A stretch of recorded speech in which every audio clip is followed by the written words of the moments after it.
thanking you for allowing me to be here and seeing all of you.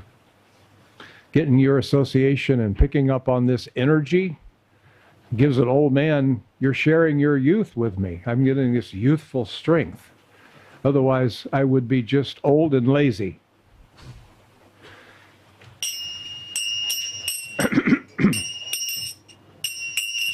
Jaya Radha Madhava Kunja Bihari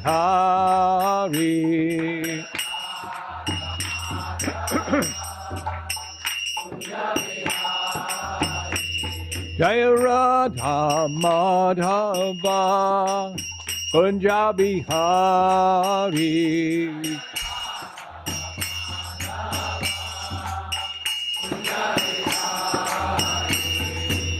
Gopi Jana Vallabha Girivaradari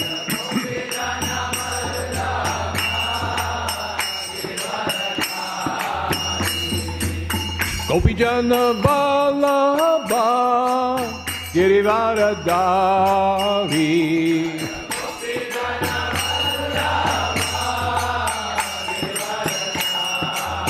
Yashoda Nandana Braja Jana Ranjana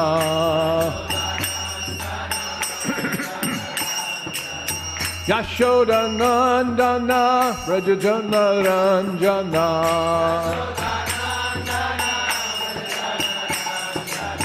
Yamuna Tira Vanachari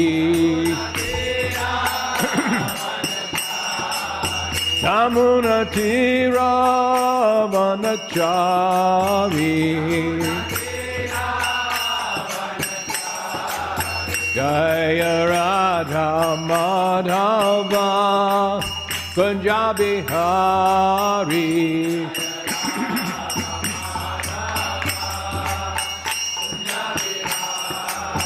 Jaya Radha Madhava Kunja Bihari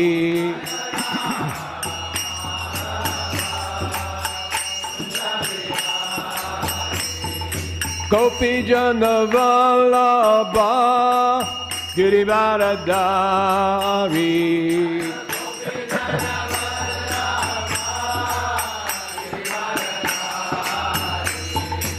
Gopi Jana Vallabha Girivaradari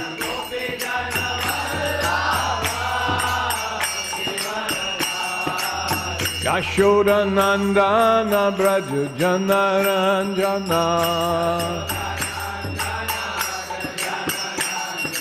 Yashoda Nandana Braja Jana Ranjana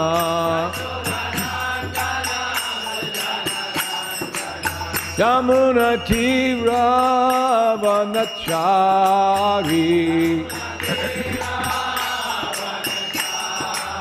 Yamuna Tira Vanachari Jaya Radha Madhava Kunja Bihari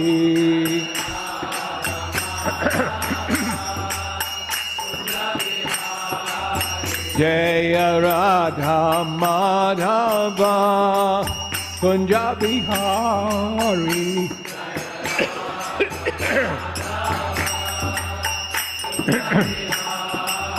Jaya Radha Madhava Kunja Bihari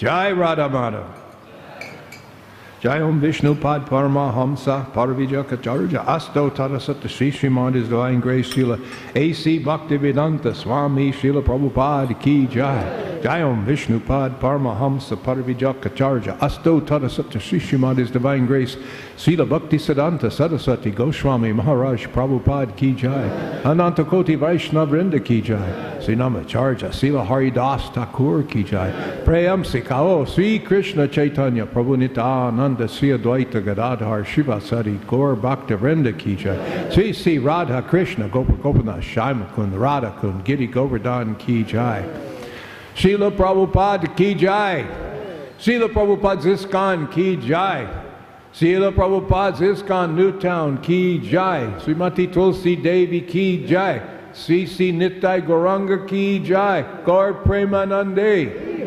All glories to the assembled devotees. All glories to the assembled devotees. All glories to the assembled devotees. All glories, all glories, all glories to Sri Guru and Sri Gauranga.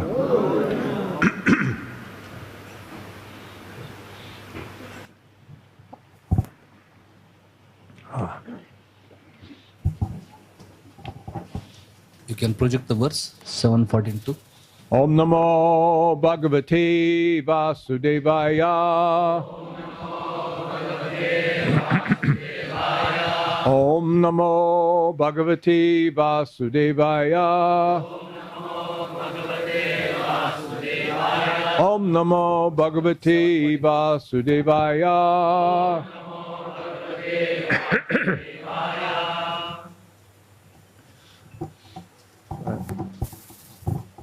7:14-2. Srimad Bhagavatam, 7th canto, chapter 14, verse number 2.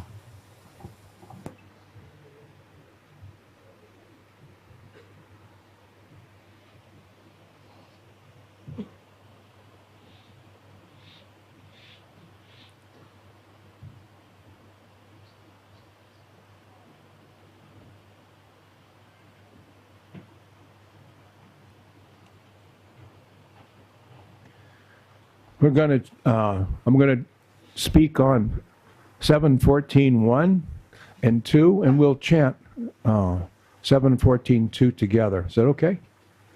All right. So I guess I should just chant verse 1, and then we'll chant verse 2 together. Is that a good idea? Okay.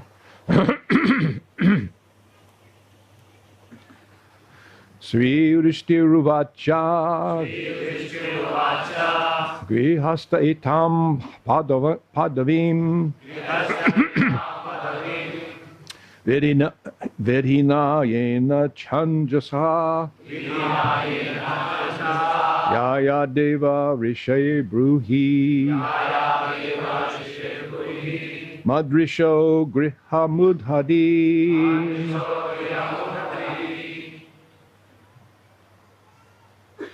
Translation.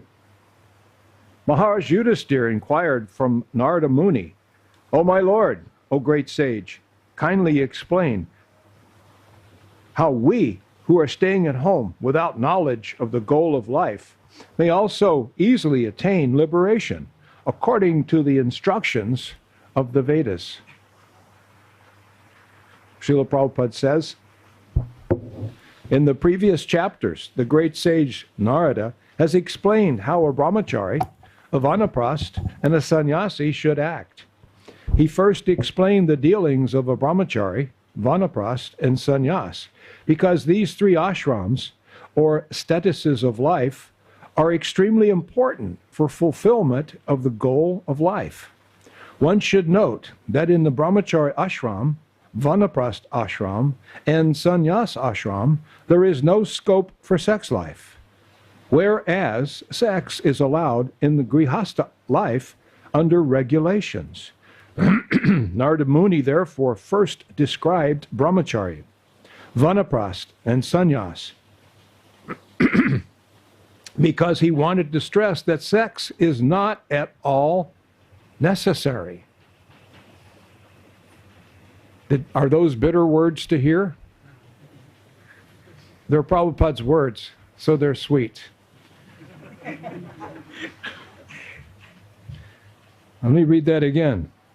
Because he wanted to stress that sex life is not at all necessary, although one who absolutely requires it is allowed to enter Grihastha life or household life, which is also regulated by the Shastras and Guru.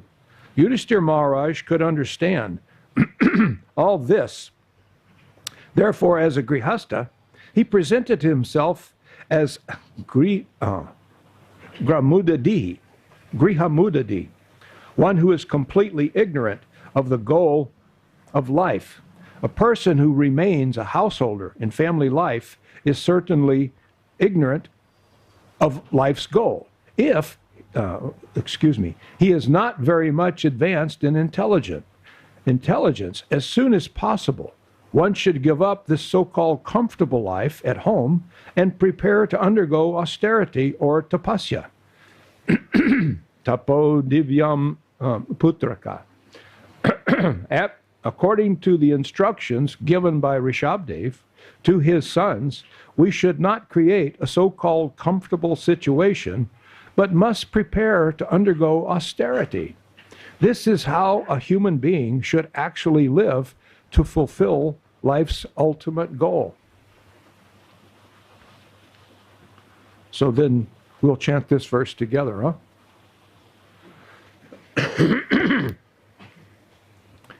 Srinarda Uvacha Grihashvavasto Rajan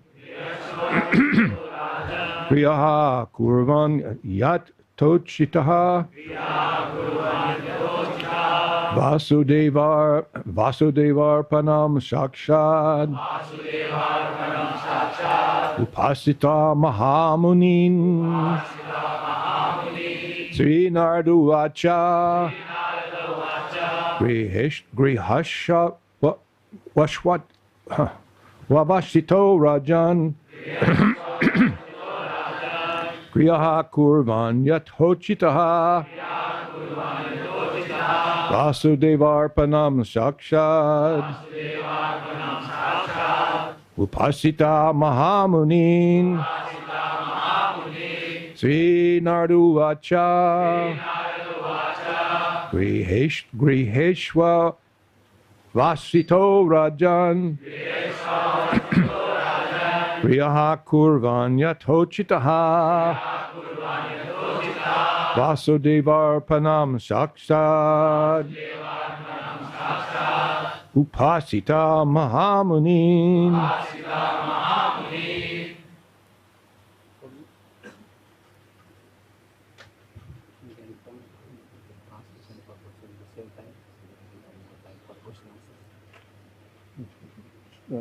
Don't do the word for word.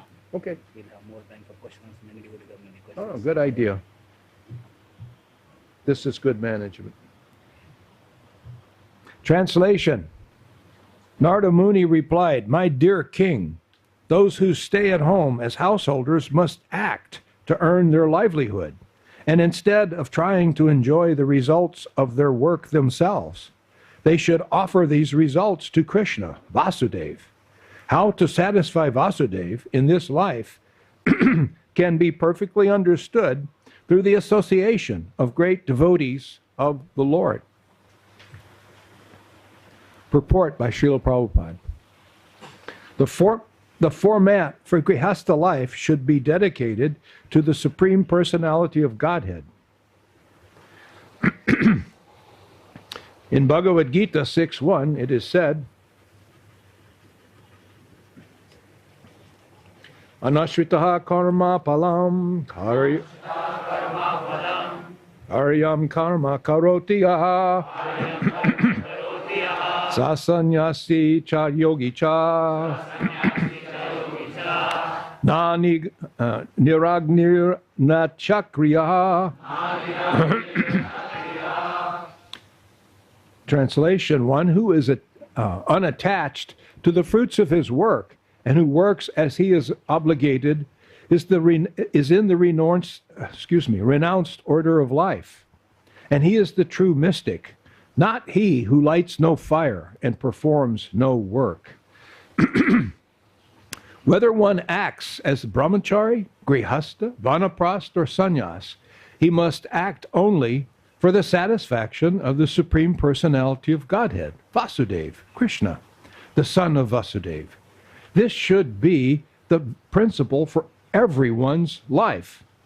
Narada Muni has already described the principles of life for a brahmachari, vanaprastha, and sannyas. And now he is describing how a grihastha should live. The basic principle is to satisfy the Supreme Personality of Godhead. Excuse me. So before I go on with the purport, I want to speak a little bit about what we're talking about here. The rules are the same for all of us, isn't it? It doesn't matter. You're wearing this color cloth, that color cloth. I'm in this ashram, I'm in that ashram. I call myself a this, you call yourself a that, but we all follow the same rules. We offer everything to Krishna. And our purpose is to satisfy Guru and Krishna. We only want Krishna to be happy. That's it. This is bhakti. In the Western world, so many people now talk about bhakti. They have bhakti fest, and it's bhakti this. They have bhakti tattoos, bhakti t-shirts, bhakti, bhakti, bhakti, bhakti. But they don't know what bhakti is. You know what bhakti is, though, don't you? Bhakti means, my dear Lord, I love you so much. I don't have any desires. I just want to fulfill your desires. I'm not even thinking that, well, you're God. If you have desires, you can just fulfill them like that. I don't even think like that because I want to make you happy. I want to satisfy you. Could we turn that fan that one there just a little bit that way? Yeah, that's better. So it's the principle for the brahmachari, the grihastha, sannyasi, vanaprastha. It's the same thing, but we're in a little bit of a different situation and we're serving in a little different way. And so Prabhupada pointed out that sex life isn't even required. It's not necessary. I remember, I think it was in 1975, Tripurari Swami, an old friend of mine that I haven't seen in a lifetime practically, he gave a class, and I think it was this very verse. And afterwards, people were asking him, why would Prabhupada say that about sex life? It's not necessary? No, it's not necessary. Well, then the population would die out. And Maharaj says, do you think that our purpose in being in this world and being alive is to populate this ridiculous planet?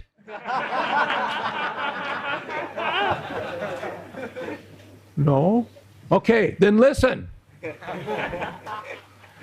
So when you talk about our individual sex life, well, that you're, as they say, stepping on tender toes. But it's not required. But Prabhupada says, if you feel that you must have it in your life, that's okay. You can manage it. You can manage it properly. So you can have sex life like a human being, not like a dog. The dog doesn't regulate his sex life. Sometimes we see there may be two dogs and they're engaged in the street. You know? We don't call the police. You don't go over to the dog and say, shame on you. Didn't your mother raise you better than that? No, it's like, jeez, look at that. Oh. Human being, well, that's a different story. Even if human beings are just a little affectionate in public, some decent person would say, get a room. You know, go someplace. You don't do that in public, you see? So the rules are different for human beings. Just because you have 2 arms, 2 legs like that doesn't mean that you are a human being. It means you're in the body of a human being. But your mind can be that of an animal. You see? You'll be thinking like, why? Well, I look at the animals and I do what they do. I'm influenced by the animals. Because most people in this material world are influenced by the animals. They behave like animals. Maybe a little polished, you know? It's like, I remember sometimes you're in the marketplace, maybe in Mayapur or Vrindavan, and there's a whole table full of sabji and fruits. And if you go up and you want some nice papaya, then you have to give him some rupees, and you take it, you know? But if the cow is walking down the street and says, oh, look at that nice spinach. Let me say, no, whoa. But, you know, they try to, but they don't say, hey, that's going to cost you 50 rupees, buddy. I'm not expecting human behavior from the cow or the dog, but I'm expecting it from you if I think like a human being.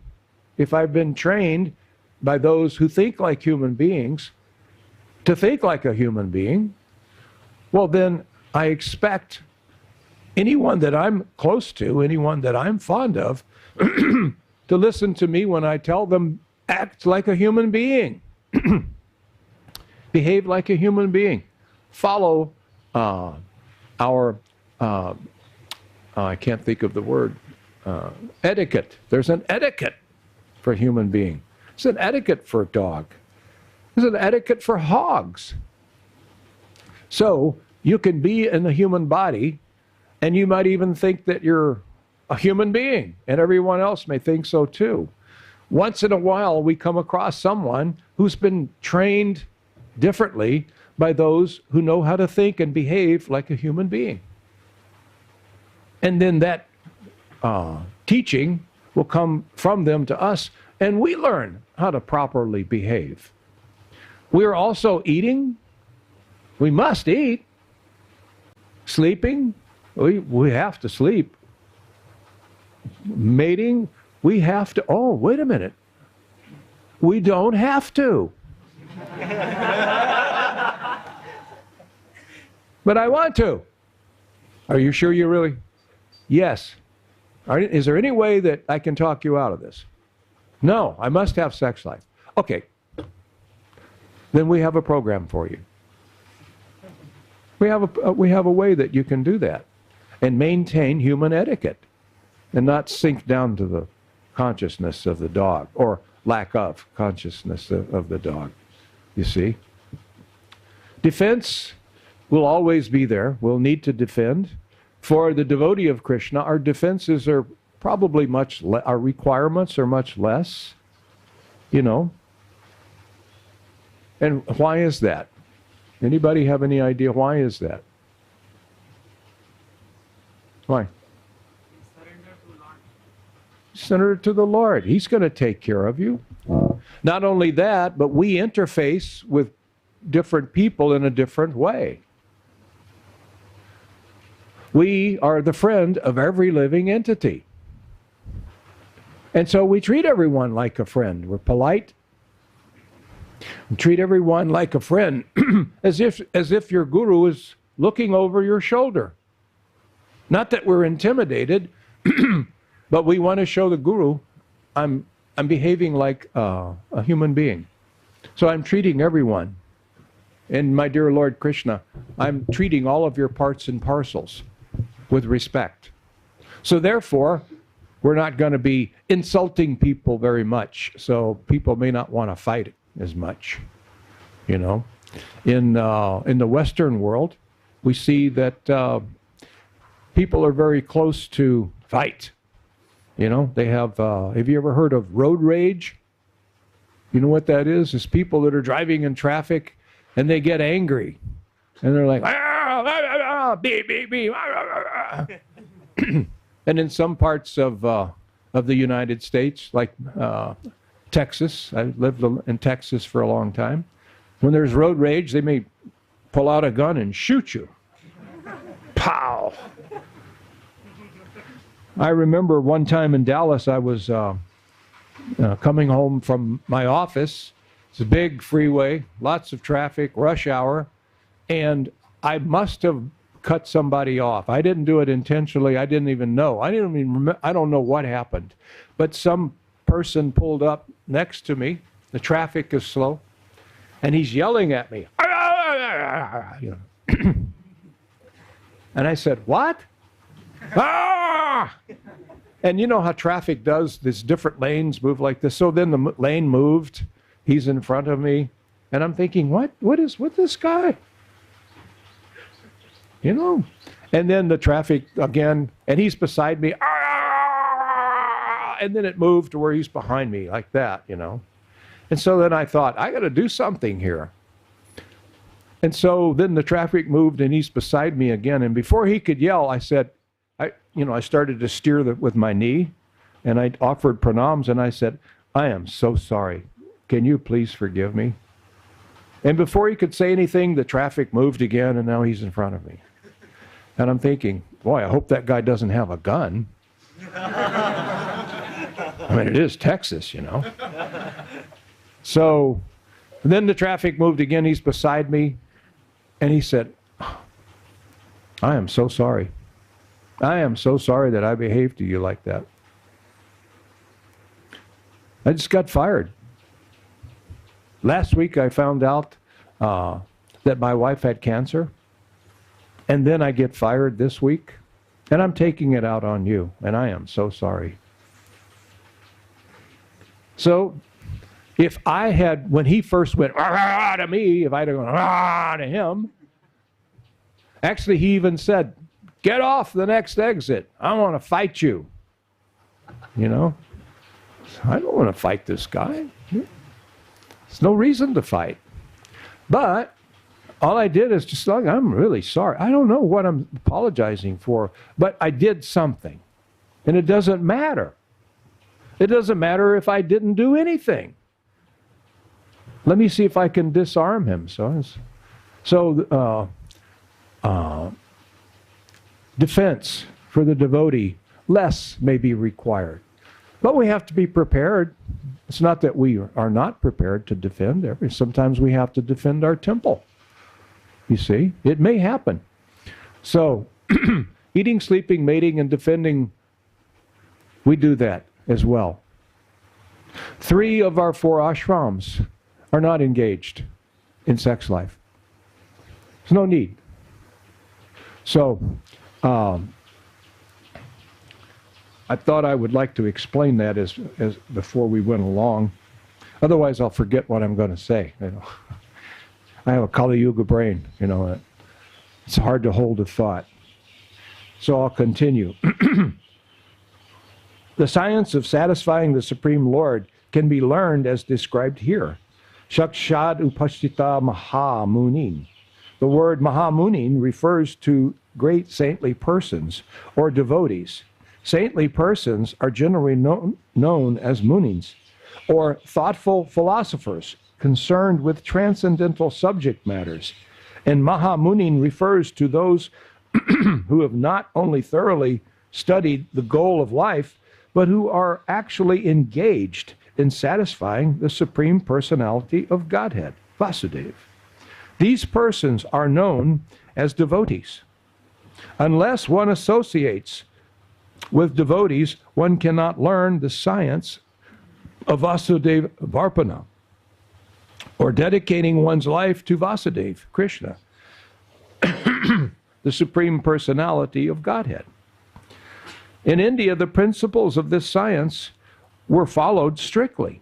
Even 50 years ago, I saw that in the villages of Bengal and the suburbs of Kolkata, people engaged in hearing Srimad Bhagavatam daily when all their activities ended, or at least in the beginning before going to bed.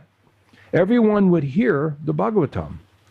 Bhagavat classes were held in every village, and thus people had the advantage of hearing Srimad Bhagavatam, which describes everything about the aim of life, liberation or salvation. This will be clearly explained in the next verses. And so, I mean, we can see because we are all fortunate enough to have each other's association, we were learning how to perform the etiquette of human beings, not just ordinary human beings. Beyond that, we're Krishna Bhaktas. Now, Krishna Bhakta means, my dear Lord, I want to give you everything. Now, we may think, well, but if I give Krishna everything, what does that leave for me? You know? So that's a tinge of self-interest. Srila Prabhupada said that the poison for the devotee is self-interest. So we have to remember, I don't have self-interest. I can have self-interest in that I take all of my interest and I give it to Krishna. That's the best thing for me. I'm interested in satisfying Guru and Krishna. That's it. What do I get if I feel like that? I get Krishna. If I get Krishna, I have everything. But I don't want anything. I don't want any of Krishna's stuff. Krishna has unlimited stuff, you see? But I don't want any. I just want him. And so I like to ask people this question every once in a while. If Krishna appeared to you and he said, oh, my dear one, I will give you anything you want. You just ask me. Tell me what you want. What would you say? What about you? What would you say?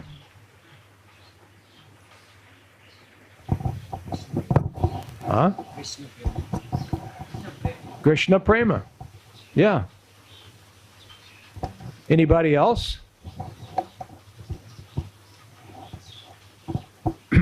Anybody else? What would you ask if Krishna's there, standing right in front of you? Service of Krishna. Huh? Service of Krishna. Back to God and love of God. I still didn't understand. Service to Krishna and go back to God. Yeah, okay. That's still not the perfect answer, though. It's a very good answer. Yeah. In association of devotees, we had to, I asked him to keep me in association of devotees always. That's another good answer. It's not the one I'm looking for, though.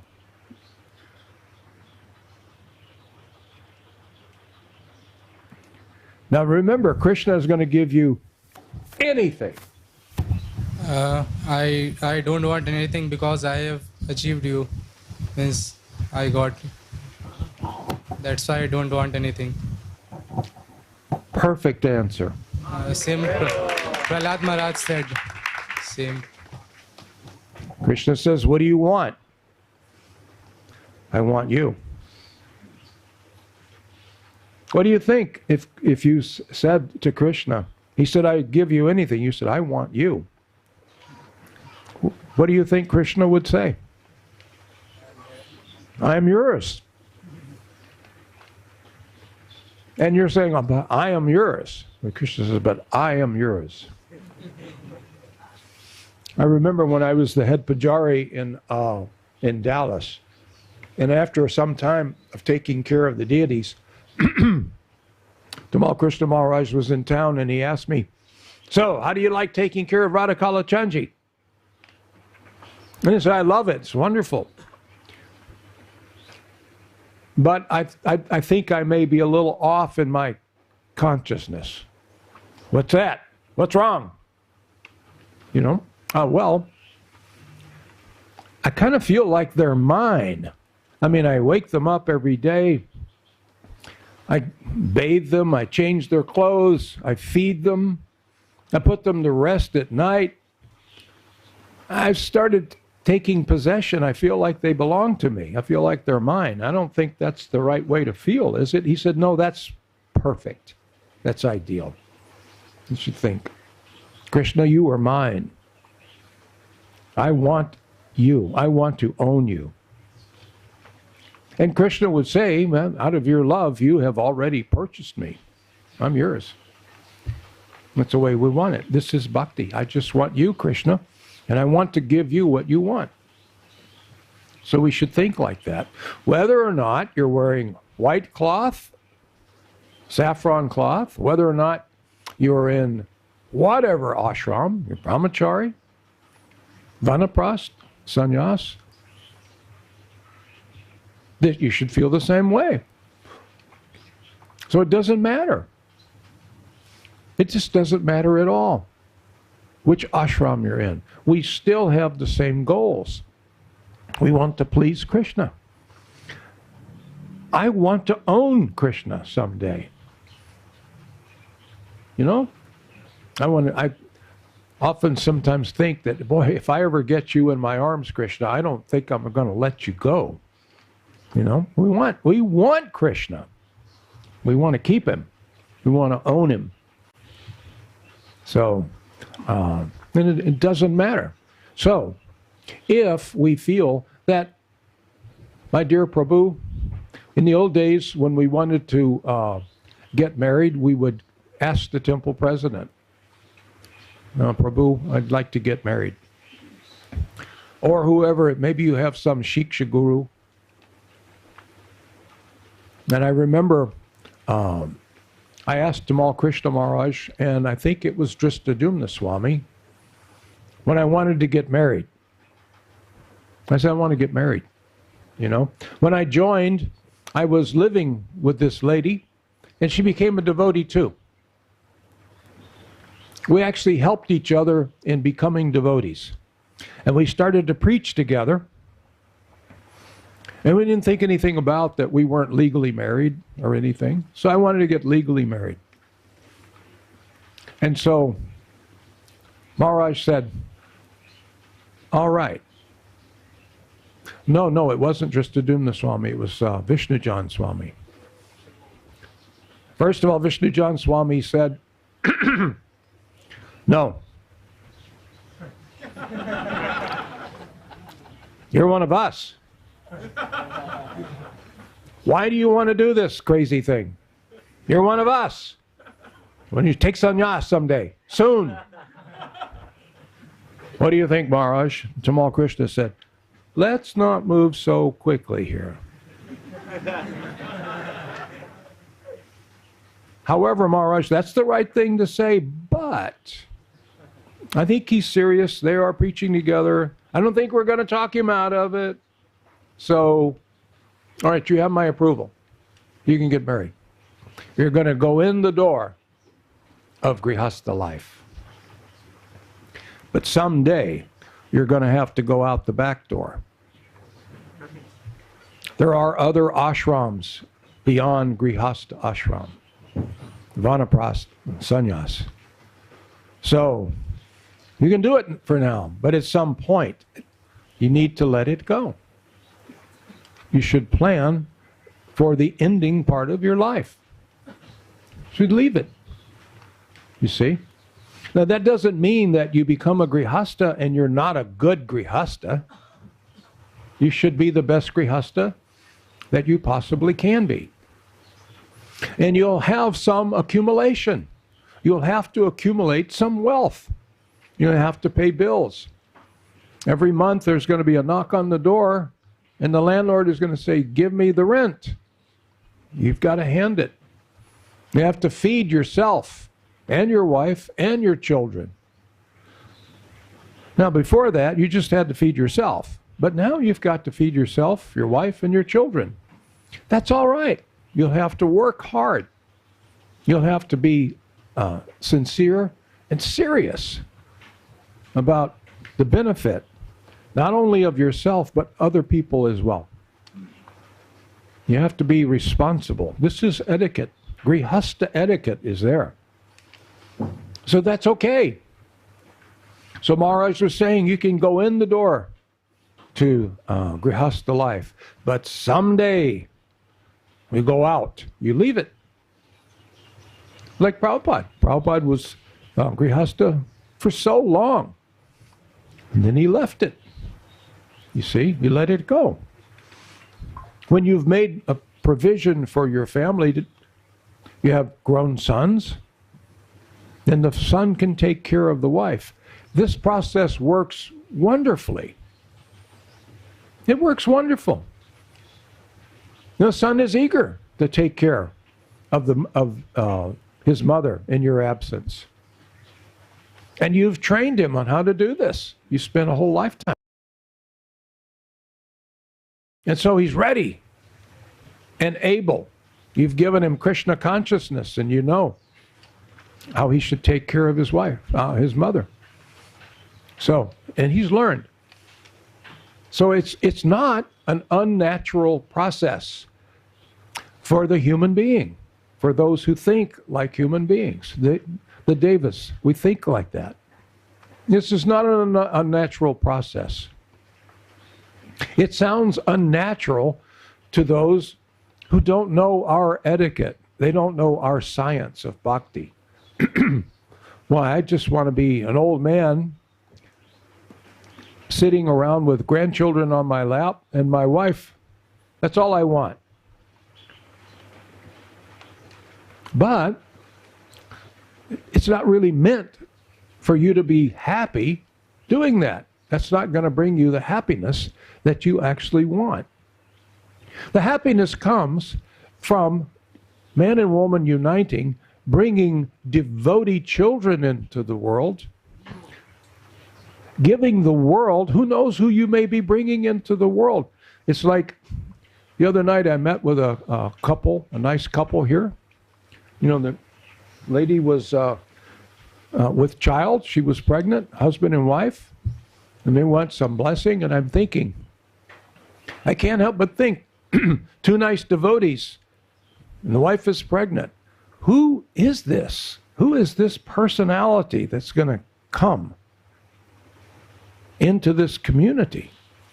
Someone special, huh? It's not going to be an average, ordinary living entity. Why, these are nice devotees. They're sincere. And so, this is a special entity that they're going to give to the world. So we should see that our sex life in our grihastha life is very special. It's regulated. So that Krishna will send you a wonderful devotee that you can give to the world. And that devotee will take care of the family in your absence when you exit the back door. And everyone will be happy. Now let me explain. There's probably some of you thinking, oh no, how will we be happy? You'll actually make your family happier if you take Vanaprastha and leave. Does that make sense?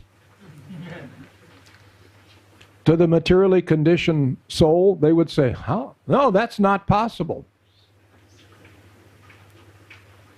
So let me ask you a question. When have you ever, you've probably heard people say that what this family needs, you know, what we need to make us happier is a bigger house. Maybe we need a better car. We've been riding around on a motorcycle. Now we have so many children, we have to get a car. We need that. We need so many things. We need this, we need that. We need to save up a little money. Have you ever heard anybody say, what this family needs is an old man? Let's go out in the street and find an old man. You know, one who's half crazy, crippled, walking around on a cane, forgetting everything. Is that something that will make a family happy? So you see my point? When you leave and go to the forest for Vanaprastha, Prabhupada says in this day and age, and for us, we ISKCON devotees, the forest is the city, because we preach. We don't just go sit in the forest and chant. No, we're going to preach. This is the end. This is like, you know, they have in a play, they usually have like 4 acts. Isn't it? Something like that. So this is, there was act 1 when you're childhood, young boy, then you're a young man, and then you're family man in act 3. Act 4, you go to the forest and preach. The forest is the city. This is better for you, and it's a lot better on the family. You let Krishna take care of you. It's not easy taking care of some old man who can't take care of himself. Let him go and serve Krishna. Let him share his experiences with the world. Otherwise, if he's just an old man sitting around the house, and we see that, don't we see that sometimes? We see people who work all their life and then they retire and they move in with their children. That's first class. But even more first class is if the grandfather, if he leaves and goes to preach. Now that's asking a lot, isn't it? But it's better for everyone. You had your youth, you got married, you lived a regulated devotee life, you've trained up a qualified son, everyone is happy, and at a certain point when your body starts to weaken, and you really can't give anything to this family anymore, you're going to start taking from the family. At that time, sometime in the 50s, it's good. Leave. Go. And everyone is happier. Everyone is benefit. It doesn't mean there should be any exchange of, why are you leaving? Why I don't like you? It shouldn't be. No. I'm leaving out of love. And it's not only okay, it's good. This is for the benefit. Not only for you and your family, but for the entire society. And it pleases Guru and Krishna. So then it's perfect. It's a perfect action to do. So I think I should maybe pause here and ask for some questions. You have questions or any discussion? Huh? What age you took Vanaprastha?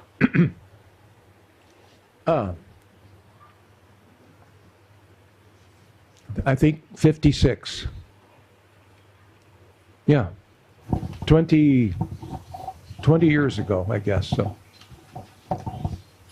I also had another question. Very beautiful class, Prabhu. So many nice, interesting points. We have a couple of groups in Pune, 2 levels called as Bhakti Vedanta Vanaprastha Sangha, BVS we call it.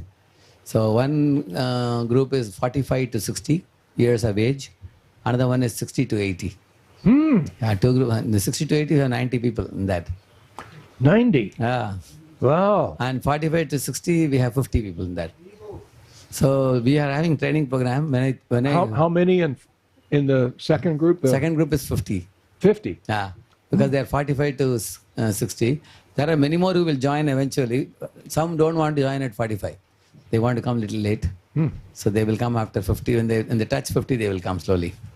So we have 3-day camp we do every 3 months. 3-day retreat we do for them every 3 months. And weekly once class we have also. I can invite you on Zoom, I think. Same lecture you can speak to them. They're beautiful. I'll call both the groups together. They can hear you. So nice. I was feeling if they hear you, they'll get so much confidence from this. Actually, we have given assurance to their wives that we are not going to take them away somewhere else. We are told you will live next to the temple. They will stay with you in the temple and will come and do seva in the temple. So then wives are happy. Therefore, one group of wives also we have made. Matajis are taking care of them. So it was very, very beautiful class. I had one question. In the Vedic times, people take sannyas at the age of 75 or something like that. 25 to 50 is grihastha ashram, 50 to 75 vanaprastha, and beyond 75 they take sannyas. And it is also expected that in sannyas there is a Kutichaka, Bahudaka and Parivrajaka. 3 things Prabhupada says. One lives in the same village with a cottage. Wife gives prasadam, and Bahudaka is he goes home to home begging alms. And Parivrajaka means he travels village to village, goes all over. But the paradoxical point I thought was, at that time they are pretty old. Traveling wouldn't become difficult for them beyond 75 or 80, commuting from one place to another. Although they are rich in the wealth of wisdom, many times it appears and they have health issues, and also how in the Vedic life, in these 4 orders, it's not expected that you take sannyas and settle in one place so you'll be healthy enough. But you have to commute because different water everywhere, different places you eat food, you travel. So how does one tackle that? Well, I can remember, excuse me, in the early days of ISKCON, some of these young boys took sannyas at like 22. And so I remember Prabhupada saying in one purport, I think it's in the 7th canto, I think it might have been in the story of Kajendra, where Prabhupada says, is this the, yeah. He says, we see these young boys, they take sannyas, but we can see that they're not fit. But for the purpose of pushing this movement forward, we let them, we let them.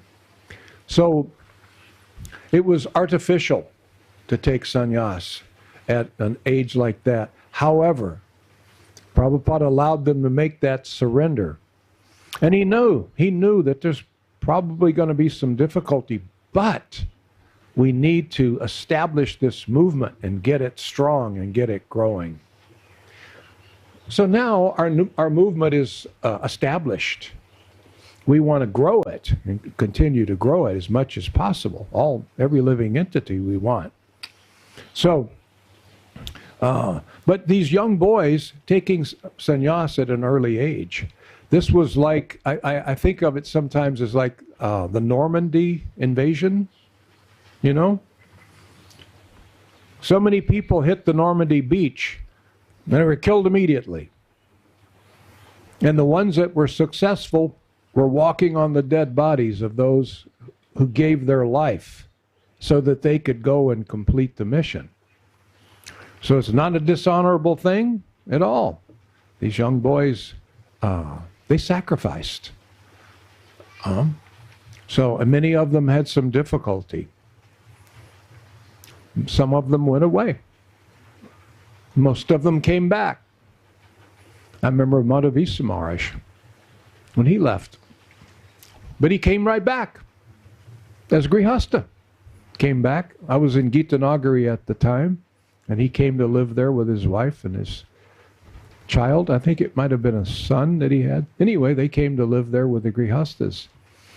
And he went on to be he was a very successful sannyasi. Then he became a very successful Grihasta. So, no, we don't need you to take sannyas at 22. We don't need that anymore. Now, we have a sannyas ministry who manages this in a much better way because we don't have to establish the beach. It's established, and now we can do it in a much more regulated way. I know that must have been Prabhupada's plan ultimately. So, I forgot the last part of your question. But in that old age, they are expected to travel far and wide. Yeah, so we take off, and maybe we're in our 50s, and we know that we're starting to slow down. Life is going to change. In your 40s, you don't have to work as hard because you've got all that momentum from your 20s and 30s that will help carry you. So you don't have to work as hard. So you don't notice that you're losing some strength. And then in your 50s, you start to really slow down. So this is a proper time for you to take what energy you have left and go travel. Just get out on the road. For about 10 years, I lived out of my van. I just, somehow or other, I had nothing. Somehow or other, Krishna sent me some transportation and ended up having a van that I could put all of my belongings in, hit the road. And then as time went by, it started to slow down. In my 60s, I had to slow down a little bit. In my 70s, I had to slow down a lot more. And now I'm seeing that the time is out there that I'll probably have to find a place and just stay there at some point. But that's not today. And I don't think it'll be tomorrow, but it may be out there. So this is all right. This is normal. We're not doing anything artificial. Meanwhile, when I'm in my 50s, doing my traveling thing and preaching, which is what I always wanted to do, my wife is enjoying with her grandchildren. Well, she's surrounded by grown children, and they're bringing their kids to her. She's ecstatic. She doesn't say, I wish we had an old man. No, she said, all these young, happy faces from the grown children and the grandchildren, well, they're ecstatic. They know who I am, you know.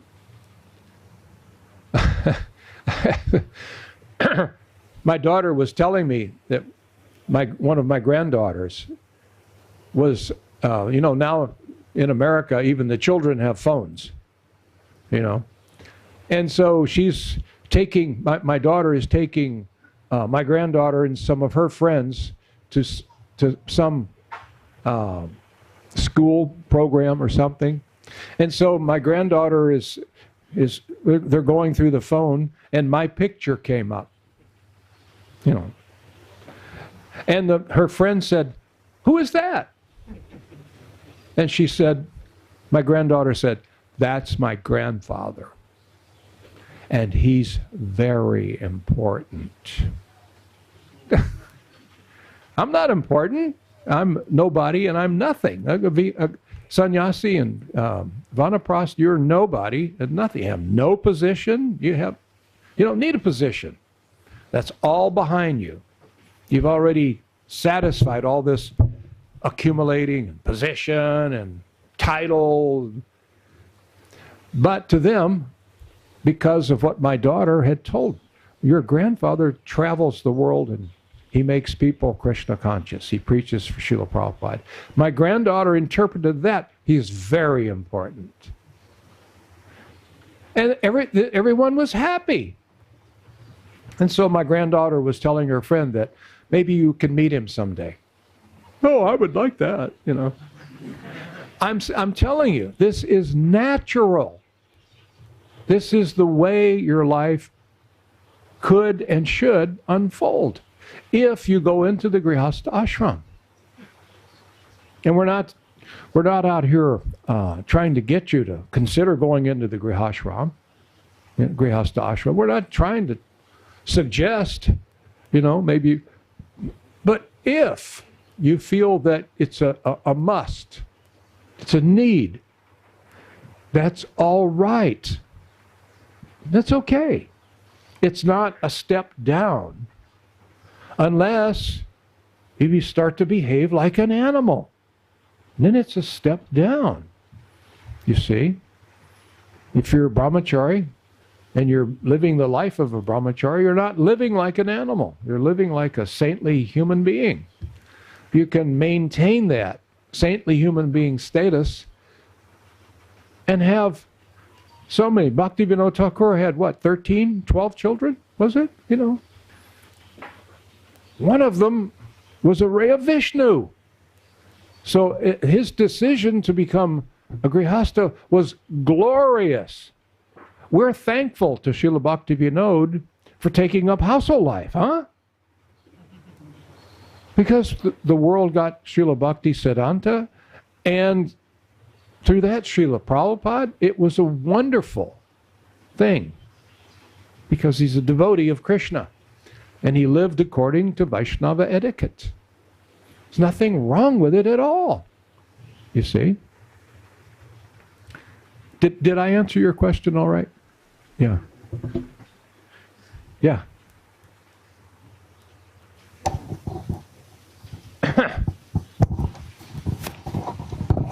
Sometimes I think there's some confusion. Thank you, Guru Maharaj. It was a very beautiful class. But I was thinking, you took Vanapras 20 years ago, 21 years ago. But I think sometimes the confusion is your Vanaprastha seems like an extreme type of Vanaprastha because you travel, you don't speak with your family, you wear saffron. Whereas I think generally people think of Vanaprastha as a sort of retirement, and people, maybe they still talk with their wives, or they still have, some contact. They still wear white or they wear yellow. So I was wondering maybe you can explain a little about that, and just perhaps there's levels to it, or, shed some light on that. Yeah. Actually, my son, who is now 46 years old, he's a very nice devotee. You know him. He was at the Honolulu temple. He was living in Honolulu.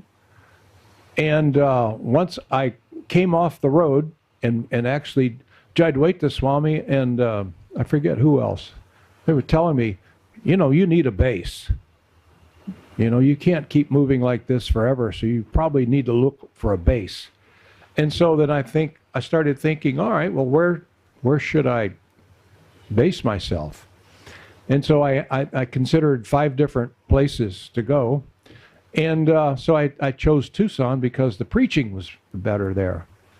And so then I was able, to Krishna's mercy, I didn't know that after so many years of nothing that I actually had credit. So I could actually borrow money. I was getting a little Social Security from working all my life. So I could buy a condominium. I could buy an apartment. So I did that. And my son came to visit from Honolulu, and he saw what's going on in Tucson, and he moved in with me. You see? And so I have his association, and he's extremely helpful. You see? Actually, something happens later on in life. All through your life, you're the father, and you're telling the children what to do, and you're looking out for them, you're making decisions for them and helping them make decisions. But that reverses as you get older. So now my son is always telling me, Dad, you need to watch what you eat, not so many sweets. This diabetes will not go away unless you, okay, all right, I hear you, I'll do it. So the roles reverse. Now he's like my dad, And he does things around the house that I don't even notice that he does, unless he goes to visit his mother. Sometimes he spends the summer with his mother in Dallas. And then I notice, wow, he does a lot of things around here. I didn't even know.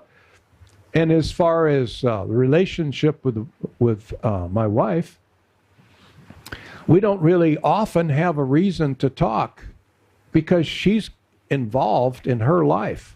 She's got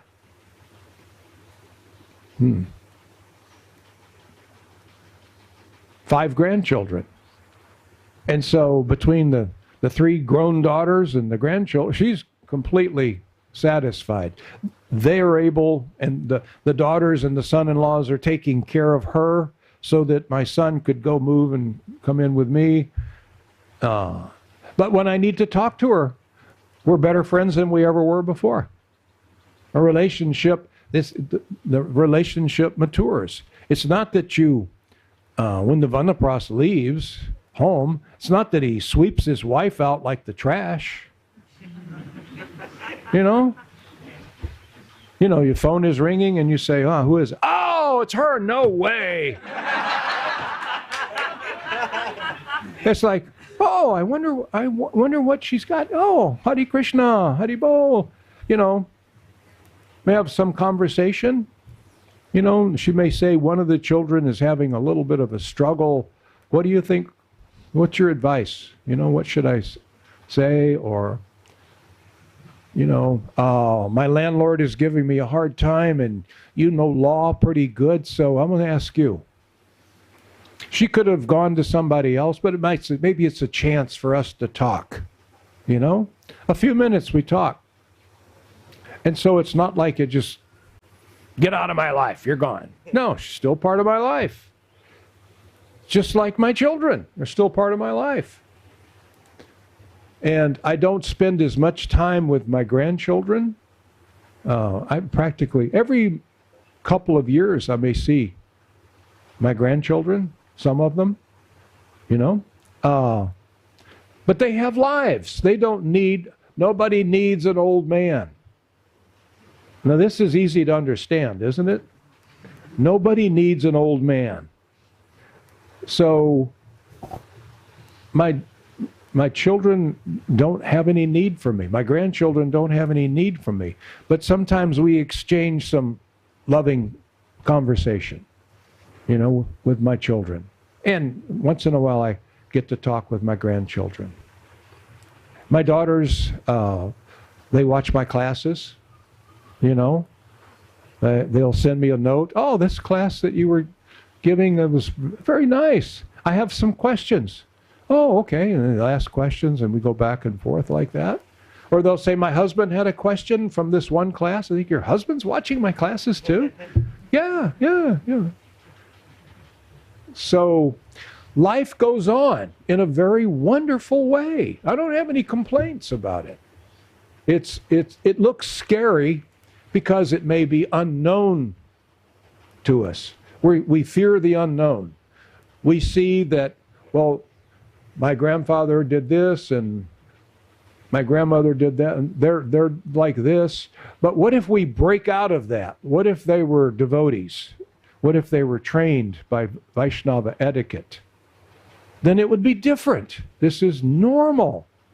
Not only is it normal, it's great. I haven't had anybody in my family give me the first complaint about how our lives have turned out. Nobody says, you know, I wish we'd have done this differently. Why didn't you stay home? Nobody wants an old man.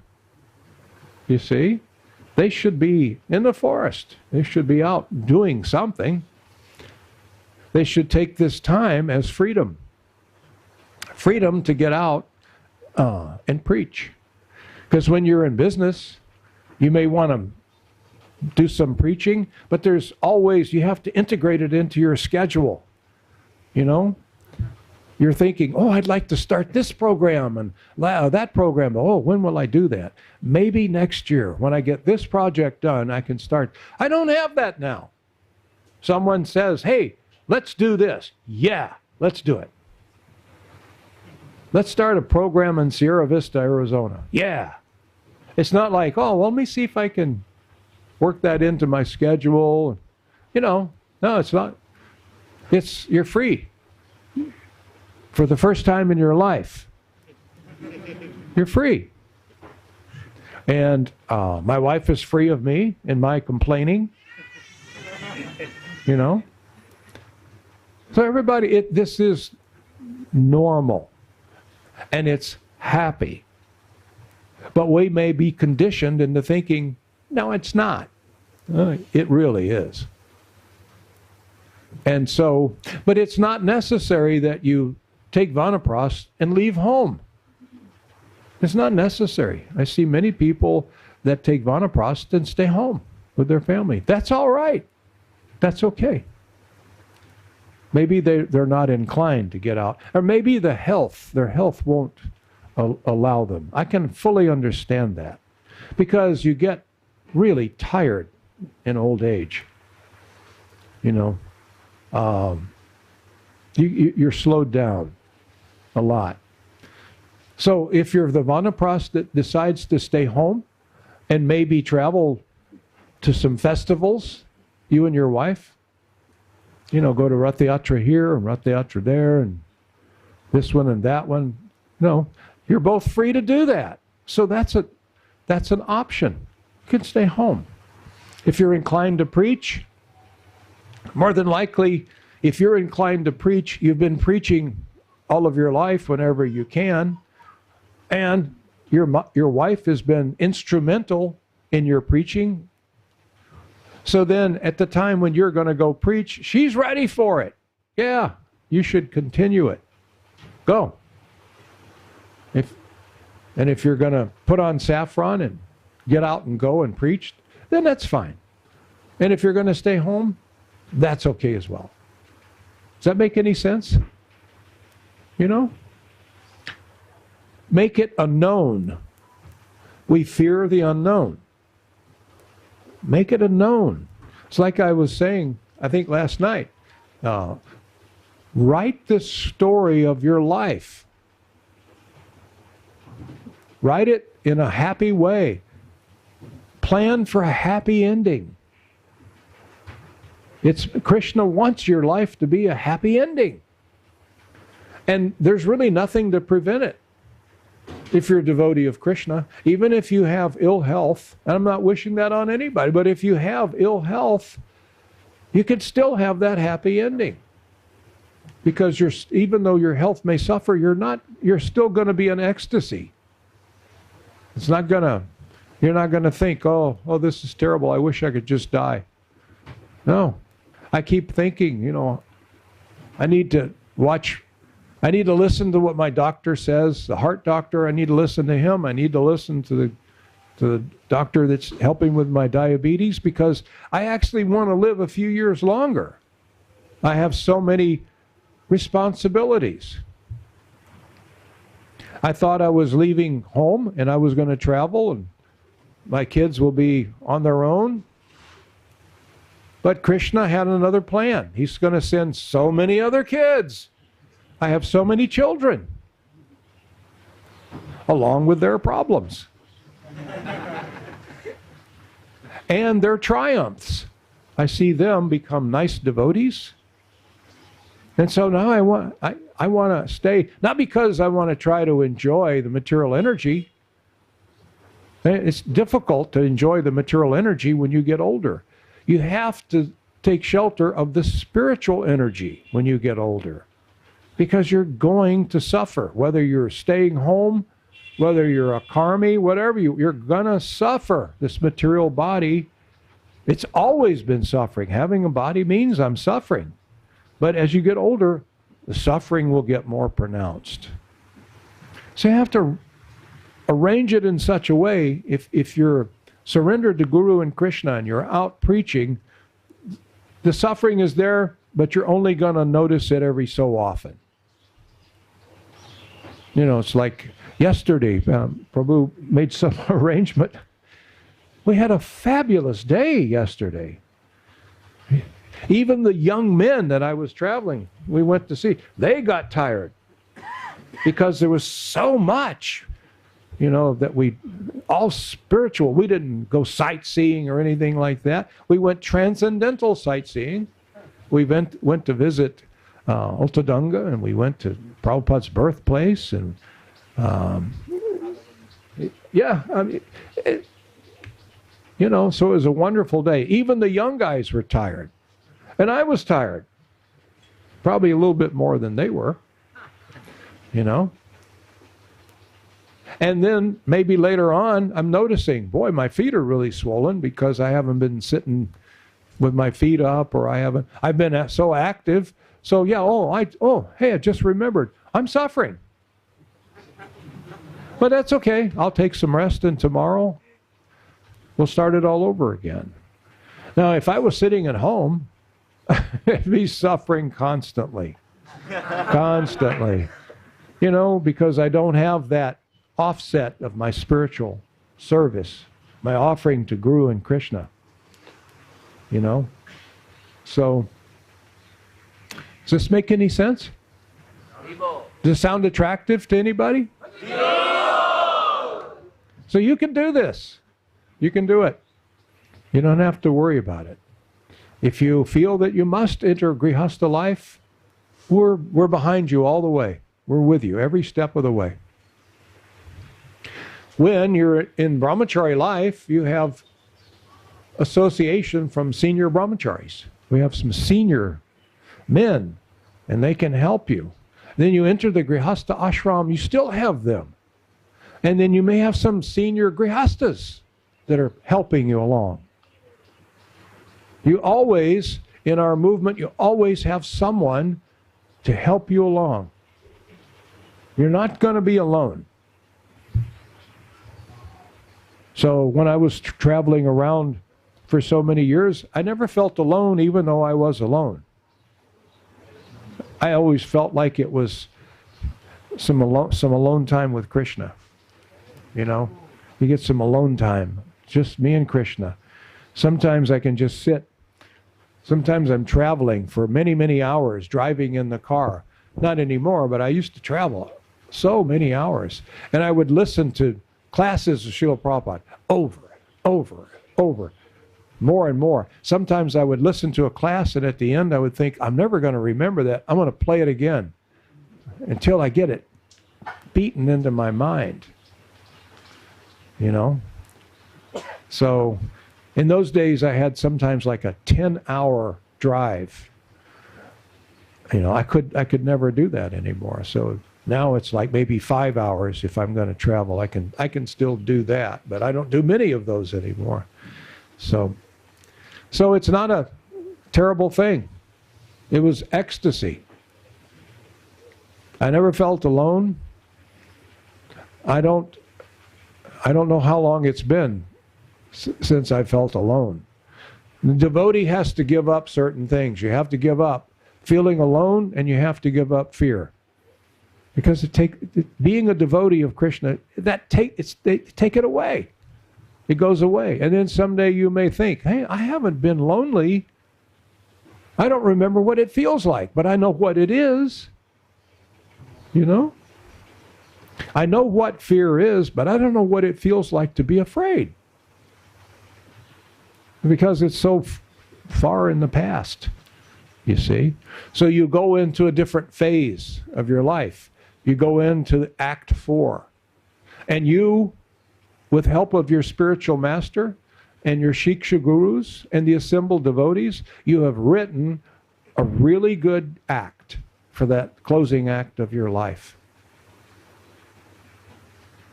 So, any more questions? Yes.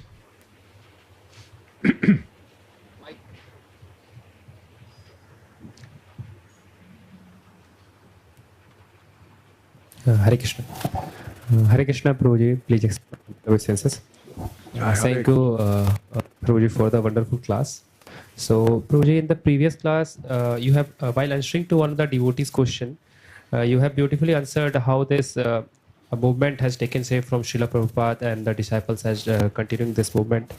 So, my question to you, Prabhu, is that as the third and fourth generation are now coming to the organization, and they are joining as a brahmachari or a grihastha or whatever. So, what are the expectations of the society or the organization have from us, like from that we are joining to the organization, and how we should fulfill it? What was that first question? How? What are the expectation of the society of the organization have from us, the third and fourth generation that we are joining to the movement? The expectation is that you become happy.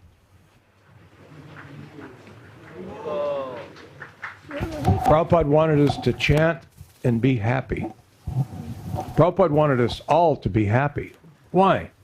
Because that's what Krishna wants. He wants you to be happy. No, why does he want you to be happy?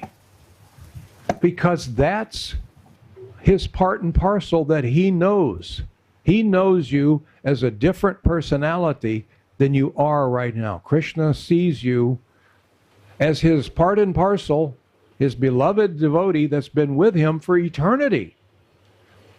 And for some time you've left. So he's not upset. Krishna's not thinking, oh, you left me? So let me make you suffer. No. No, no. He doesn't want you to suffer. So that's what's expected. You should be happy. I mean, it's like a guarantee. If you perform devotional service properly, you will be happy. So that's what we all want for each other. And all of us are willing to help all we can to help you achieve that Ananda. You start to learn, I am Sat, I'm eternal. I am Chit, I have knowledge, I'm getting knowledge, I'm waking up. Oh, now I am Ananda. This is an entitlement. This Ananda, you're entitled to it. It's yours. Krishna wants you to have what's yours. You see? I mean, we just forgot who we were when we came to this material world. We forgot. We were worried about death. We forgot that we were Sat and eternal. We didn't know that. Chit, when you take birth, you don't know anything. You don't know how to eat. Even though you're born in West Bengal, you don't know how to speak Bengali. There's your baby. You don't know anything. So you have to learn it all. And as far as Ananda, you grab whatever happiness you can by manipulating the material energy. So Krishna wants you to get that. Let's take that away. Let me send some devotee. Oh, there's my devotee. Let him come and give you a realization of yourself. Self-realization. You are Sat Chit Ananda. You are my eternal, loving devotee. So Krishna is the eternal, loving Father. What does a father want for his children? Happiness. The mothers over here, anybody have children? What does a mother want for their child? Be happy. If you have to be rich to be happy, whatever, just be happy. That's all you want for your children. You don't want them to live in a big house or drive fancy cars and not be happy. No, you want them to be happy. So this is what Krishna wants. And it's what all the devotees want. We want the whole world to be happy, starting with our family. First, we take care of the family. You've come, you've surrendered. So, okay, our first responsibility is you. And then let's go out and make the rest of the world happy. What was your second part of your question? And the second question that I've asked that how I can fulfill the expectations of the organization. What is Krishna's expectations? How I can fulfill that expectation? Surrender. Stop suffering. Find a guru, throw yourself at his feet and say, please instruct me. That's the key. We have to get to that moment when we're not putting up any resistance. Why do we put up resistance? Because we don't have full faith. And there's still we're still taking some shelter of the material energy. Even though the material energy keeps punching and kicking. But still, maybe I'll find some real satisfaction and bang, bang, kick, kick. Okay, I didn't find it there, so maybe I'll go back to college and get another degree and I'll have this career, maybe that. No, kick, punch, more.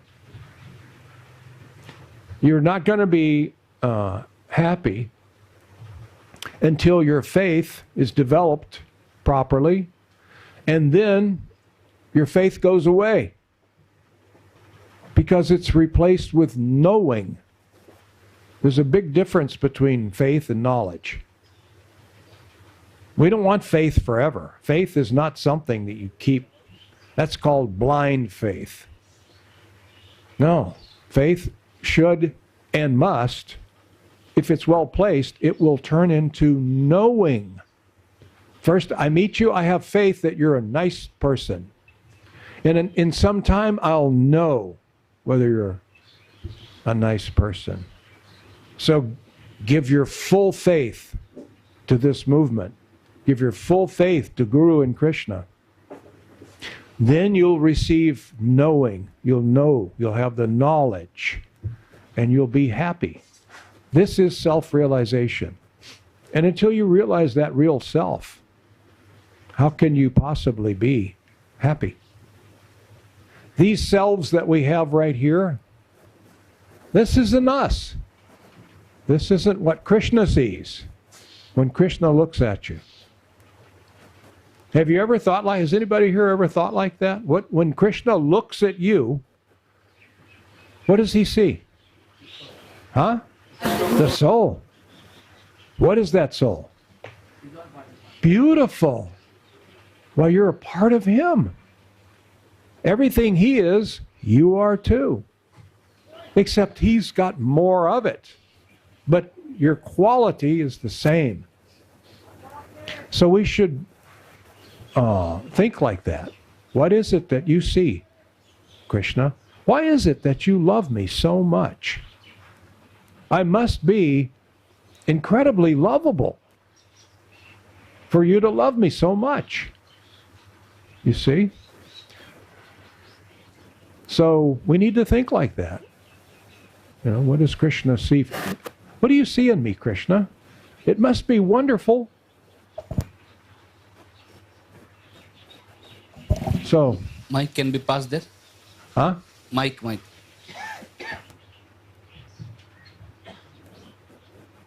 Hare Krishna, Prabhu.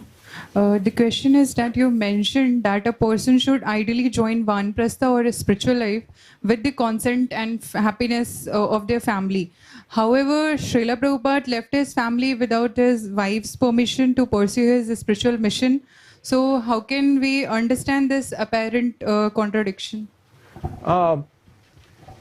Prabhupada left his family, ultimately, thank you. Ultimately, it was agreeable. It wasn't like they hated each other forever after that. You know, it was an uncomfortable decision to make at the time, but it was the right decision. She didn't go on and have a terrible life. He didn't go on and have a terrible life. The family didn't have a terrible life, you see. So sometimes we have to make a decision that is hard to make. Under that circumstance, some particular circumstance, we may have to make a hard decision that we know is the right one, but all we have to do is do it, start on our new path, and then everything becomes fine. There was a struggle in my relationship when I was leaving home. It was also a struggle. But then it turned out to be fine. It turned out to be the best thing for everybody. So just because something may seem hard to do, or I don't want to do it maybe, doesn't mean that I shouldn't do it and that I won't benefit from it. And we all benefited from it, you see. So sometimes we may have to make the hard decisions because it's the right one. We know it'll give pleasure to Guru and Krishna. Everyone will benefit. But for right now, right this minute, it may be a difficult decision. Does that make any sense? And under many circumstances, the husband and wife will not be able to agree. Yes, you should go. You should leave. I'll stay. So then maybe that's not going to work. Maybe you stay. Maybe we stay together. You analyze the benefit. Who will benefit? Maybe this will be better for you and the husband and maybe the children if you stay together as Vanaprastha. It could be. That's okay. That's all right. We're concerned because we don't know. We can't picture the outcome. So therefore, we can only think, our mind will process it as if, well, this could be unpleasant because I don't know how this will come out. But Prabhupada and his family had a happy ending. You see? Does that make any sense? Thank you, Prabhu. Hare Krishna. Anybody else? Ah.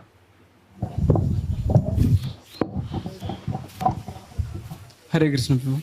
So sometimes I've heard Prabhu that Prabhupada sometimes becoming some humorous that he was giving humorous reply to his disciples. Sometimes that he ordered one Mataji that go to another country and just preach.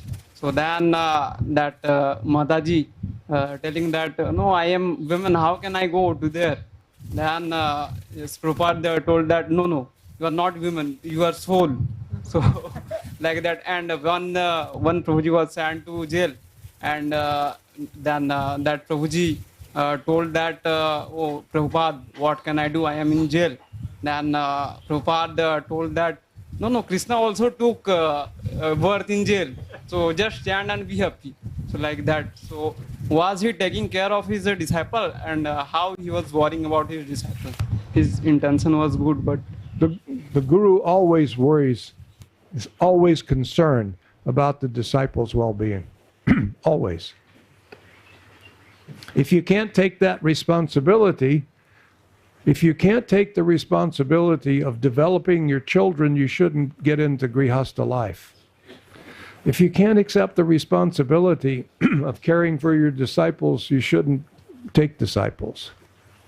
You see, Prabhupada was always concerned about all of his disciples. Always. And that's a good point. You're in the body of a woman, but you're spirit soul. And you're a devotee. We follow the etiquette, male and female etiquette in our ISKCON. So we can see there's a difference between being a woman and being a man. We can see that. Some parts of the world, like in the West right now, they're trying to make so there's no difference between man and woman. I gave a class maybe 15 years ago in Oak Ridge, Tennessee. Now, Oak Ridge is where they have the National Energy Commission. It's where they developed the atomic bomb. They're in Los Alamos, New Mexico. So in other words, they say in that town there's more PhDs per capita than anywhere else in the world. So many brilliant people. And so this lady had a ladies' ashram, yoga ashram. Well, it wasn't, she had a yoga business, and she was teaching yoga basically to ladies. There were some men, but mostly women. So I was invited to speak there, and I looked out at the audience. There's like 40 women and maybe one man. I was surprised. So anyway, I gave the class, and afterwards we had a lot of questions. Then we took prasadam and had some discussion over prasadam. And I found out that only 2 or 3 out of maybe 40 of the ladies there were married. And so maybe 38 of them, or 35 or something like that, were single ladies. They got their PhD, they went to work, they're making tremendous money. And they live alone in a 5-bedroom house. And they have expensive cars. And they all regretted it. Because now I'm in my late 40s, and I've worked my job. I have a bank balance that's very big and an empty life. I have an empty life. It's just like a man who doesn't dedicate, if he's single, he stays single, and he doesn't dedicate his life to Krishna consciousness, he's going to have a miserable life like everybody else. But these poor ladies had gone after having a life on the level of a man, equal, with fair opportunity, and they got it, and they regretted it. I never took time for me. That's what they were saying. I was work, work, work. I was being as professional as that man and that man and that man, and as accomplished, as successful as any man. I ended up with nothing. I'm alone in a 5-bedroom house. Why do I have a 5-bedroom house? Because I can afford it. And I want to live in that neighborhood. You know, big, expensive neighborhood. And they work hard. Hardly have any time. Empty life. So therefore we say, lady, if they're talented, they should be given every opportunity that a man has. But we don't want to encourage them. Oh no, don't find a husband, just work. What do you think your career is going to do for you when you get in your 60s? So you start drawing a pension, and you've got your house is paid for. And what? So that's what they told me. They told me that they had an empty life. And they're not happy. And I said, do you want to be happy? Yes. Then chant. Chant and read. Be happy. Because you took the wrong turn. You came to a choice. You could go this way or that way. You went this way, and it didn't work out. It didn't work out. So, you know, they were encouraged by society to do that. Society was telling them, you have the right to be that way, and you should do it. Society does not always tell you what's best for you. Society will tell you what's best for society. But not necessarily. Why? Because they're not personal with you. You see?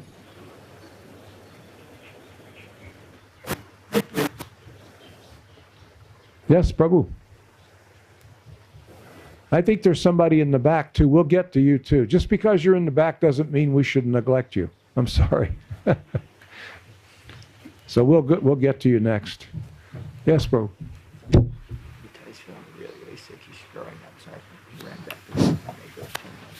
Oh, okay.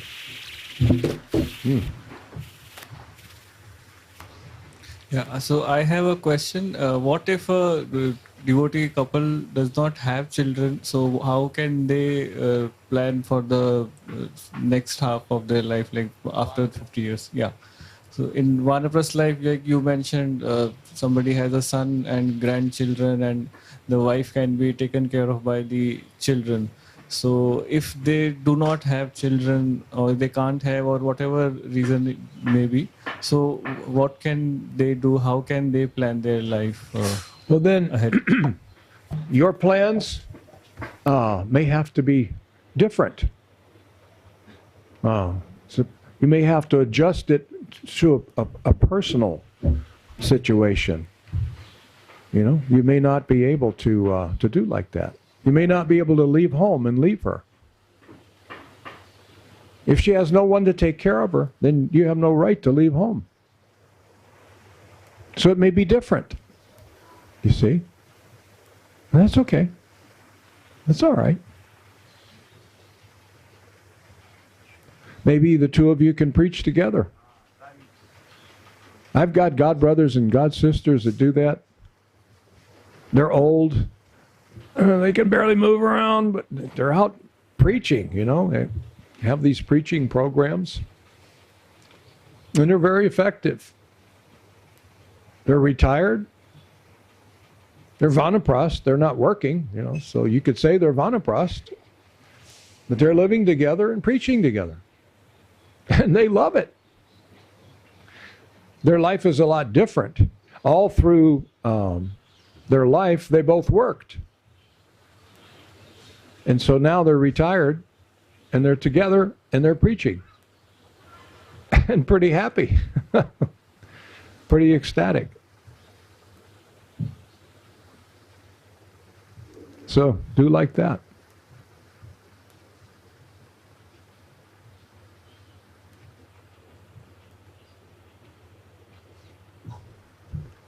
I think you had a question.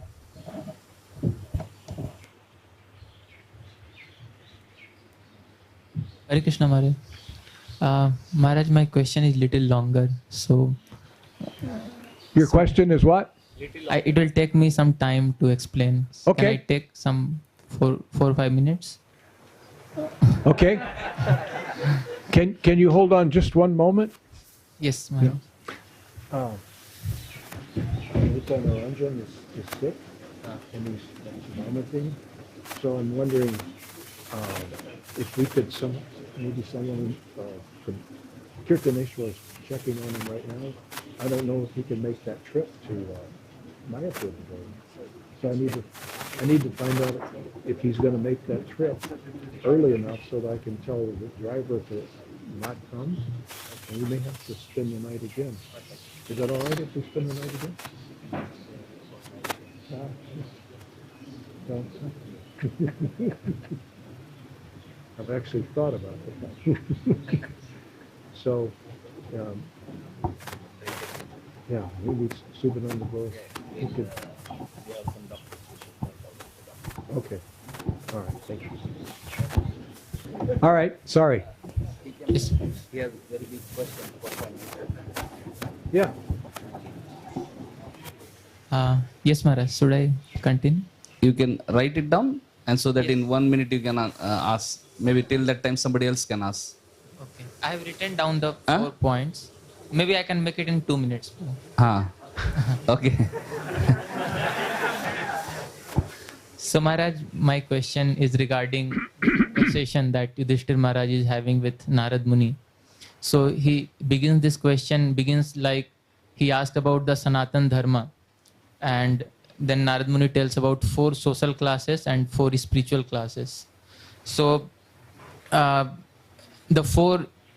different kinds of people in this world, and they have different natures according to which they have duties. Brahmana, Kshatriya, Vaishya and Sudra. They think in different ways, and therefore they have different duties, even though all of them are engaged in service of Lord. And so basically the establishment of Varnashram, he says, is the beginning of organizing the society for spiritual advancement. And we see even Srila Prabhupada increasingly felt the need for the Varnashram. Like in the beginning, he neglected that we cannot establish Varnashram. But toward the end, I heard conversations like Prabhupada wanted to establish Varnashram college in every center. And he even said that, although Lord Chaitanya rejected Varnashram, like Ramananda Rai conversation, but we cannot do so. If we want to preach to masses, make mass of people into Krishna consciousness, we have to accommodate in such a way that people can easily come to Krishna consciousness. So my question was, I see that in our present state, we have a classless ISKCON society. Like, there's no distinction between Brahmanas, Kshatriyas, Vaishya and Sudra. And I have no problem with this, but the problem is that the way in which they think, like I see there are certain security, not security, but there's concerns like people who are trying to, manipulate this movement and bring harm to the movement from within. But when I discuss it with my people, then I see that, the difference in way we think. They think as Brahmanas. For Brahmanas, whatever they come, they think it is God-given. So they will never see a threat. For them, security comes from the Lord. But actually, there are threats and we have to see and acknowledge it. Otherwise, we cannot, bring justice to a large amount of people who try to practice Krishna consciousness. So my question was that, how do you see this? Like, in initial days, Prabhupada was so vigilant to see any deviations or anything like that. Tamal Krishna Maharaj himself was so, he was called a material sannyasi, I heard, in his glorification. So he was so much eager to see the details of how Krishna consciousness movement is spreading. But that vigilance is lacking now. So what do you see is a possible solution to this?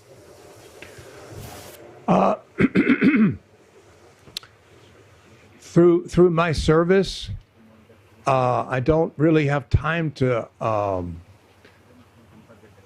understand some of the difficulties that ISKCON is having that you're talking about. So I'm not a good source for maybe a solution that you're looking for. Maybe you're saying people that are within ISKCON that are pulling the movement down. Maybe that's there. Maybe there are some people like that. But this is always Lord Chaitanya's movement. So I just, for my life and for my small brain, I have to just focus on what I do. At the end of the day, I do this. I'm not able to maybe analyze and go personally solve some of these things that may appear to be problems. I kind of think that if we all preach, then all of our problems will go away. When I start saying, well, I have a new idea. I have something totally new. Why don't we quit wearing dhotis and saris? Huh? What do you say? Why? That'll make things better. Well, I disagree with that. And then I go out and do my service. I'm not going to dwell on some of these. Some people want to change Prabhupada's books. That's not my department. I can't decide. I'm not a decision maker. I can't decide, no, we won't, or yes, we will. Nobody has asked me if we can do it. I have to go on with my service. I have to do tomorrow what I have to do to please Guru and Krishna. I know what Prabhupada wants me to do. And for me to be successful in my devotional life, I have to just focus on that. As far as Varnashram, we are also Vaishnavas. And a Vaishnava can perform all of the different varnas. We can do it all. And we've done, many of us do all that. But is there a clear distinction between, let's say, the Kshatriyas? Are there any Kshatriyas in our movement? And can we see who they are? Can we recognize who they are? Yes. Yeah. I would say at least most of the GBC are Kshatriyas. We have a Kshatriya right here. I mean, this is, if you can't, there's another Kshatriya right here. Oh, but wait a minute. This is also a Brahmin. No doubt about it. There's another. These are Brahmin. So sometimes we see people who are definitely Kshatriyas. And then you turn around and you see, oh, they're definitely Brahmins. You see? It's like sometimes you may be Grihasta. And so in the morning, you go and you give Bhagavatam class. So that's Brahminical work. You're performing the action of a Brahmin. And then you take some breakfast and go to your business. Wait a minute, now he's a Vaishya. He was a first-class Brahmin, and now he's a first-class Vaishya. First class, you see? And then he may come home from work, and his wife may say, I thought you were going to cut the grass. You were going to plant some flowers in the yard for me. Oh, that's right, I forgot. So now he's out there working in the dirt He's like a Shudra. You see? And if necessary, he would defend his family. He would lay down his life for his family. So he's in one day he might have performed all of those services first class.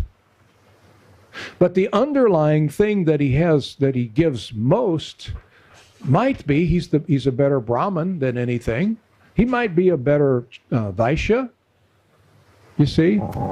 So it's not like we're going to see that, in my humble opinion, that it's not like they wear uniforms. You know, our Kshatriyas don't wear a soldier's uniform or a policeman's uniform. But those who are administrators, they're also Kshatriyas, you see. Is it Vaishya activity to sell books? Well, it kind of seems like it.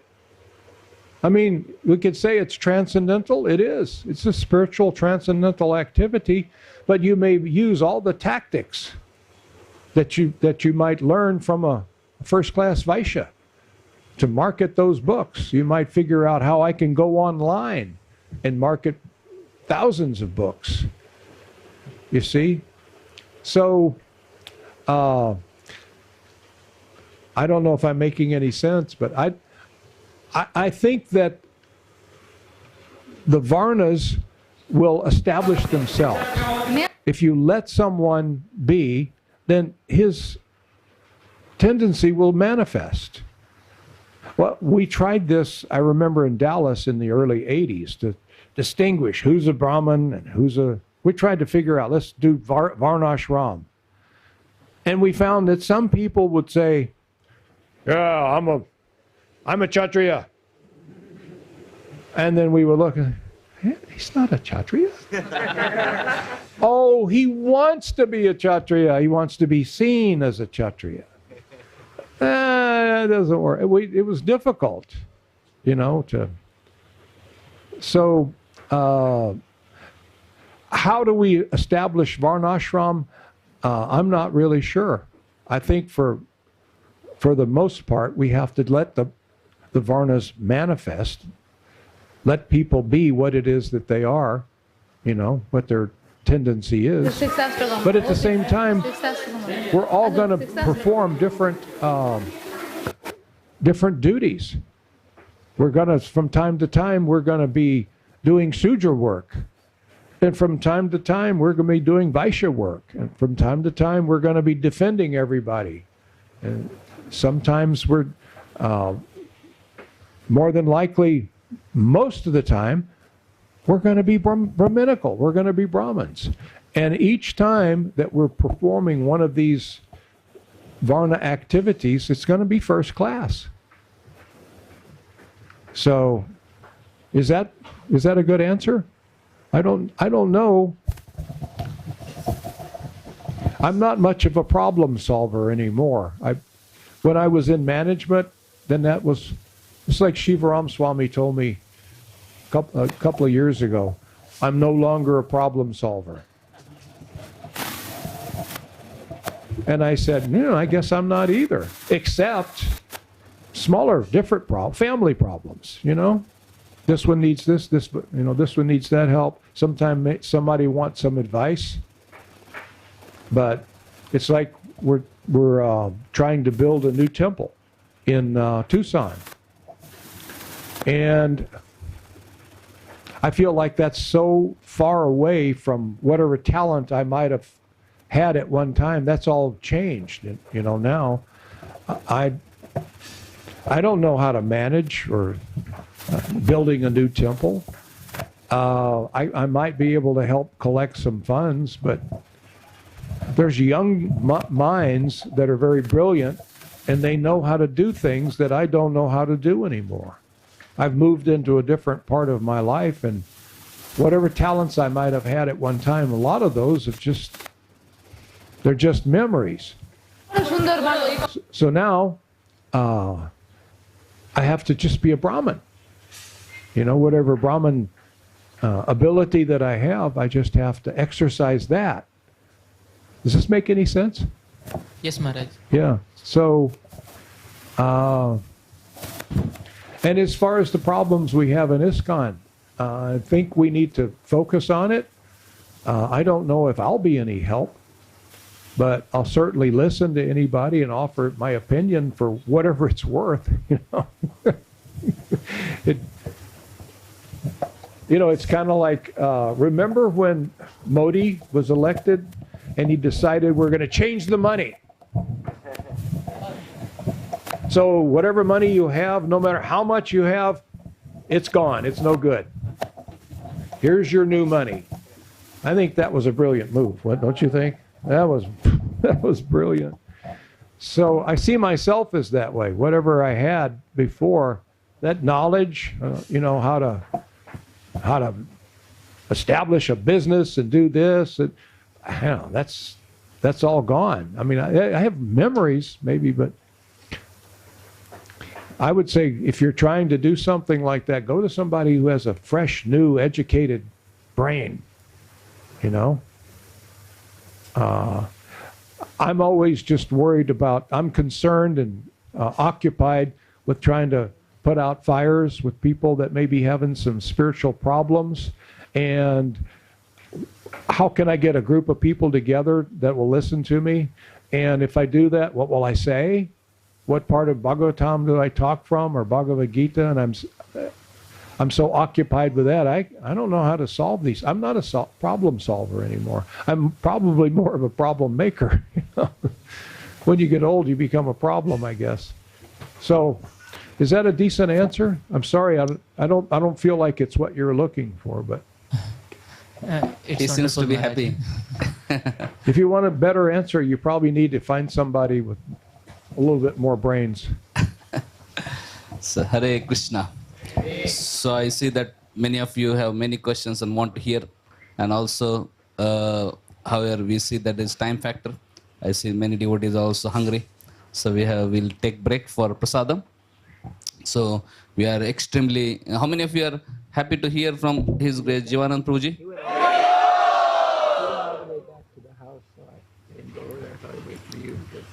Do you think we need to? So we are so happy that by Krishna's inconceivable arrangement, he didn't know there is a camp here, but he had his regular visit all the way from America, and he landed in Calcutta, and at right time we got his accession. Yeah.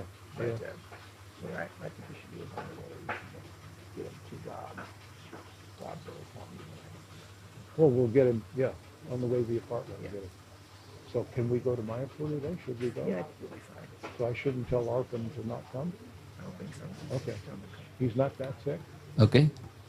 I haven't talked to him. He said he didn't seem like he was sick. He had a fever. Okay. I'm sorry, I was. So Hare Krishna. So we would like to thank Prabhuji. I was just thinking that by Srila Prabhupada's and their Lordship Shishintai Gauranga's inconceivable mercy, we got a wonderful association of His Grace Jivananda Prabhuji. How many of you enjoyed last 3 days hearing from him and hearing such wonderful, great words of wisdom and realization? So Prabhuji, we are extremely grateful to you for your sharing such nectarian realizations.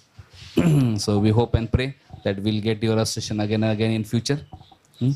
So let us thank Prabhuji for his such deep realized knowledge and loving, compassionate sharing of it with everybody by loudly chanting 3 times. Haribo! Haribo!